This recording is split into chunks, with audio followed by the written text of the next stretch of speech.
Chapter 1. Suspicious Banknotes. The morning sun had just begun to stream through the tall windows of the central bank in Ouagadougou. The bank employees, accustomed to their daily busy routine, were handling files and wrestling with numbers on computer screens. But that morning, a young banknote inspection expert named Adama Cohn noticed something unusual about a stack of 10,000 CFA notes he was holding. Normally, under the special lighting system used at the central bank, banknote security strips would shine, and the watermarks would appear clearly. However, the notes in Adama's hand were different. The watermark was present but appeared slightly blurred when held up to the light. The security strip was also duller than the original. At first, Adama thought it might be a printing error, but then a darker possibility struck him: counterfeit money. And it was highly sophisticated, only detectable to an expert eye. Trembling hands scanned the notes with a microscope. The result was clear: these were some of the most sophisticated counterfeit notes circulating. Moreover, it was not just a few bills. When he checked the bank's records for the last 2 weeks, he found hundreds of millions of CFA notes from the same series in circulation. Adama immediately informed his supervisor, whose calm demeanor was hard to maintain. "This is a huge matter," he said in a low voice, "and we can't trust anyone." The central bank's senior management immediately reported the matter directly to President Ibrahim Traoré. A counterfeit money operation of such magnitude had the potential to collapse the country's economy.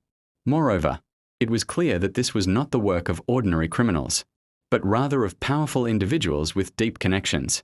Traoré stood up as soon as he received the report. "This is not just an economic attack. This is an attempt at an economic coup," he declared. That night, a special meeting was held in the crisis room in the basement of the presidential palace. Attendees included intelligence units, financial crime departments, and a select few security officials. All phones were collected before the meeting started, and signal blockers were activated in the room. At the head of the table, holding the suspicious banknotes up, Traoré said, "These are the new weapons of those who suck the lifeblood from us, the ones who have already plundered our gold. Mines and trapped us in debt are not enough. Now they aim to destroy the credibility of our currency. This is a direct war against our people, and we will not stay silent." The investigation quickly revealed a complex network behind the counterfeit currency. It was no longer just about fake notes flooding the markets. It was about a coordinated scheme involving former ministers, influential businessmen, and foreign collaborators. Intelligence reports indicated that a secret printing press was operating in the outskirts of Ouagadougou, producing billions of CFA francs in fake currency every month. Traoré described the operation as a deliberate economic coup attempt aimed at destabilizing Burkina Faso's fragile economy. The stakes were high. If left unchecked, the flood of counterfeit money would trigger hyperinflation, destroy savings, and plunge millions into poverty. Initial interrogations of low-level suspects yielded little more than cryptic references to a shadowy figure known only as Le Faiseur, the Maker. No one claimed to have ever met this elusive mastermind, but all agreed his network extended deep into the highest echelons of power. Documents seized from suspects revealed unsettling connections: a former finance minister who vanished after a scandal, a booming construction magnate with suspicious wealth, and contracts with foreign printing firms with opaque ownership. Traoré's suspicion grew. This was not just a criminal enterprise, but a conspiracy involving political and economic elites. Back in the presidential palace, Traoré spread a detailed map of the country across the table, marking hotspots of counterfeit activity and smuggling routes. "This is a direct assault on our people's livelihood," he said sternly. "If we fail, our currency will collapse, and so will our nation's future." The room fell silent, heavy with the weight of the mission. Traoré slammed his fist on the table, declaring, "We will strike quietly and decisively. When they least expect it, we will bring them all down, from the printing press to the kingpins behind it." Selected intelligence agents assumed new identities to penetrate the counterfeit money distribution chain. One infiltrated as an accountant in a large gold trading company, another disguised as a street vendor in the bustling markets. Weeks of surveillance and undercover work culminated in pinpointing the nerve center. an abandoned textile factory located 60 kilometers from the capital, deep in the forest. Though officially shuttered, satellite images showed intense nighttime, electricity consumption and heavy vehicle movements, clear signs of covert activity. That factory was the heart of the counterfeiting operation. The operation was codenamed False Shadow. At midnight, an elite joint force composed of Burkina Faso Special Forces, intelligence operatives, and financial crime units quietly approached the factory. Vehicles halted at the forest's edge, and troops advanced on foot under night vision goggles.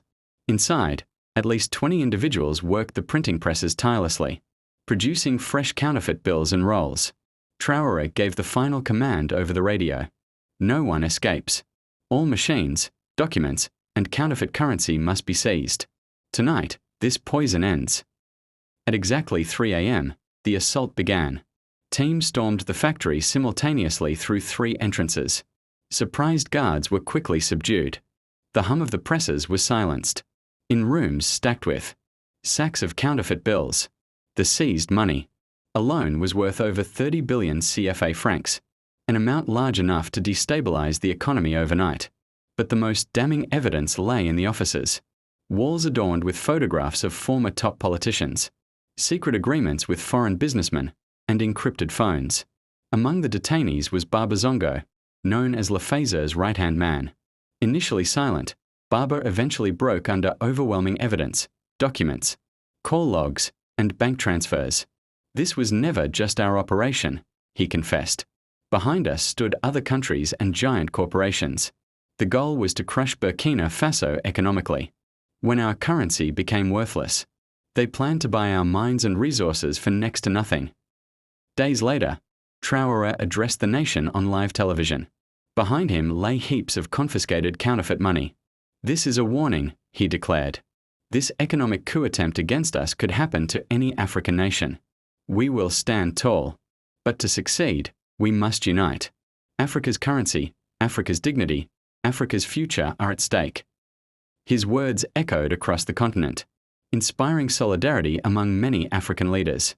President Traoré's address did not only resonate within Burkina Faso's borders but sent ripples throughout the African continent and their international community. Western media outlets dubbed the event Africa's boldest economic battle, while others cast skeptical glances, suggesting underlying political motives behind the operation. The United Nations and African Union convened urgent meetings to discuss the implications. Traoré participated remotely, urging all African nations to establish a unified economic defense mechanism. Trials commenced against the former ministers, businessmen, and foreign affiliates caught in the operation. Closed-door hearings unveiled a web of corruption and conspiracy. Despite Traoré's insistence on equal justice, political opponents accused him of authoritarianism and economic disruption. The courtroom battles reflected a wider political war within the nation, with stakes far beyond the legal arena. The scandal reignited debates about economic unity across Africa. Traoré advocated strengthening African currencies and promoting financial independence from foreign powers. The African Monetary Union concept gained renewed interest.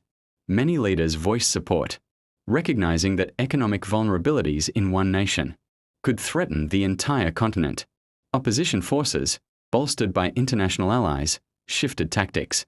Cyber warfare and information campaigns targeted Traoré's government. Digital attacks crippled bank systems and sowed misinformation among the public. Traoré's advisors reinforced cybersecurity measures and launched public education campaigns, emphasizing the power of truthful information. Despite challenges, the people of Burkina Faso rallied behind their president. Markets, cafes, and online forums buzzed with messages of unity and resilience. Traoré often reminded citizens, "This fight is not mine alone. It is ours together."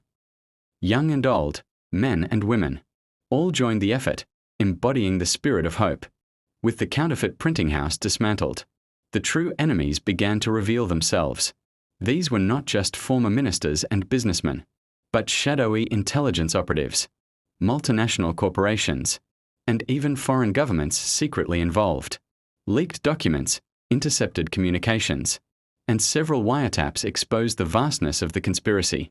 President Traoré often found himself staring at these files late into the night, whispering, "The enemy is stronger than we thought."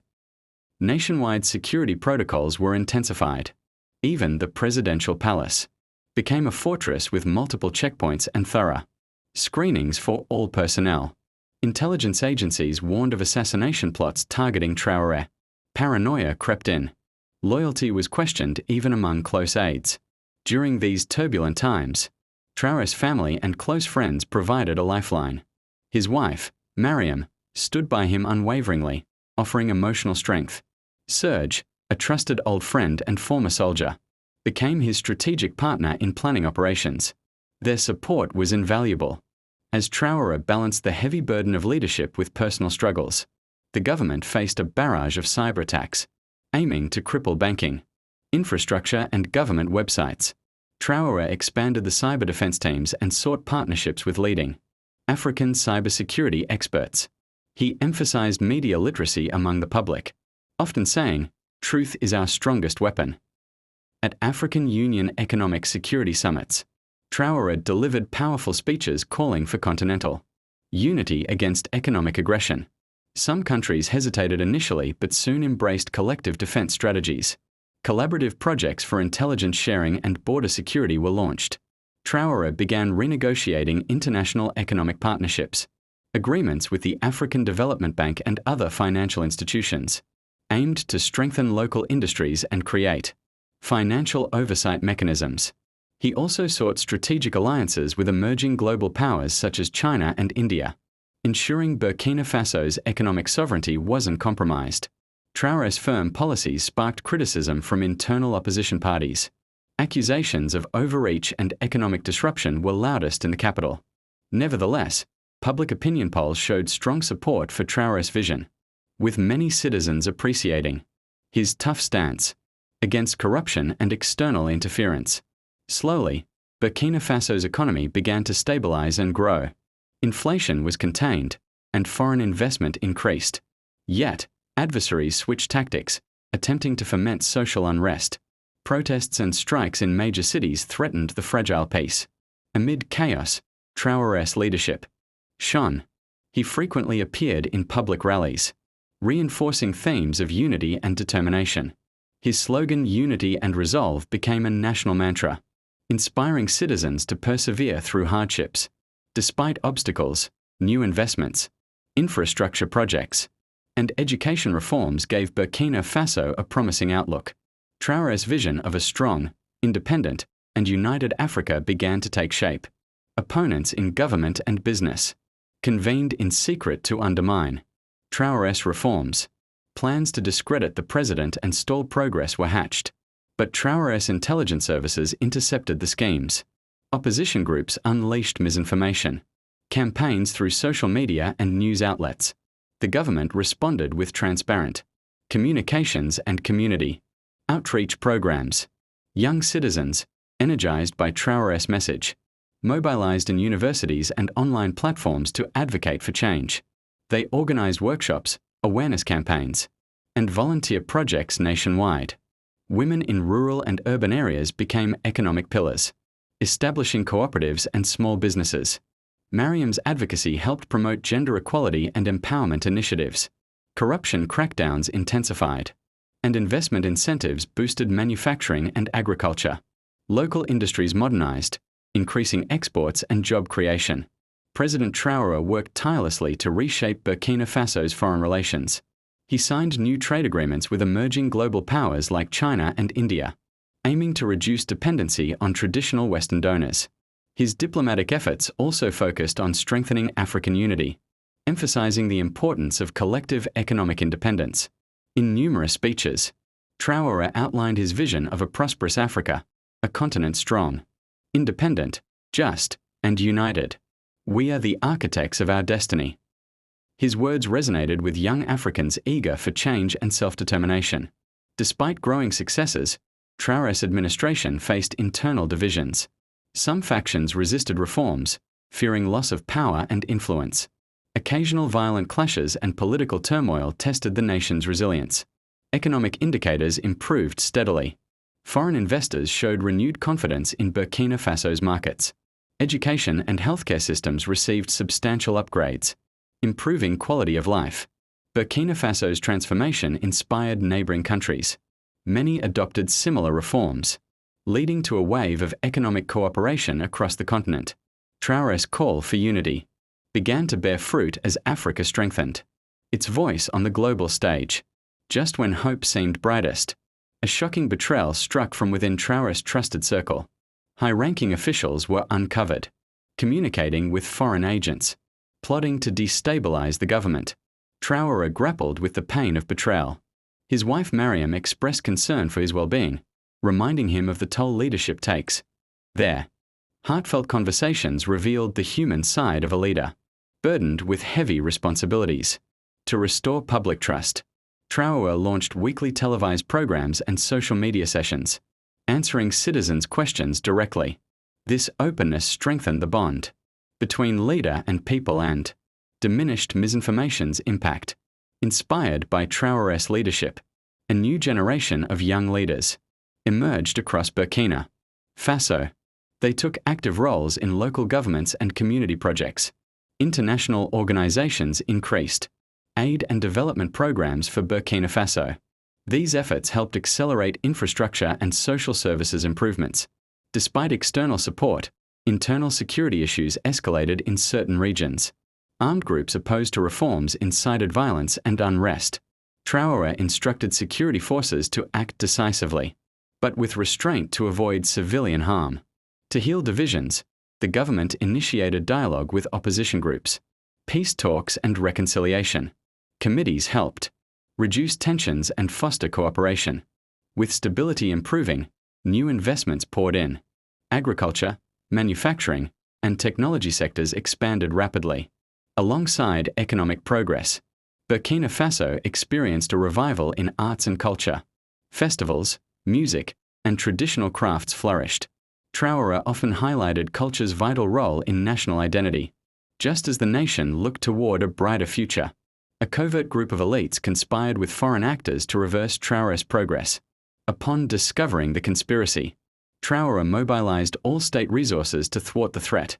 The country faced its greatest test yet. A tense battle of wills unfolded between Traoré's loyalists and conspirators. Intelligence, military action, and public support combined to secure victory. Emerging triumphant, Burkina Faso stood resilient. The fight had fortified its sovereignty and inspired Africa.